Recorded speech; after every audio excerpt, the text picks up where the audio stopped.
Нийгмийн хариуцлаганд Арангаа аймгийн хасмаг маань тэгш хүртээмж саадгүй орчныг бүрдүүлж мөн Арангаа аймгийнхаа ялцааны банкуудыг хүчээлж оролцож байна.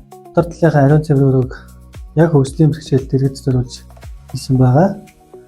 Мөн гадна талын зогсоол, явгууны хөтөч, тэгээд тусламжийн хонх их асуудлыг ингээд зохицоод ингээд шийдсэн байгаа.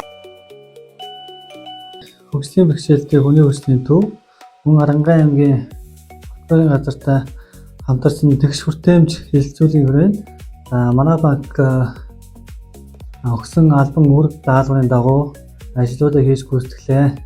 Хэнийг ч орхигдуулахгүй хүртээмжтэй тэгш нийгмийг хамтдаа бүтээцгээе.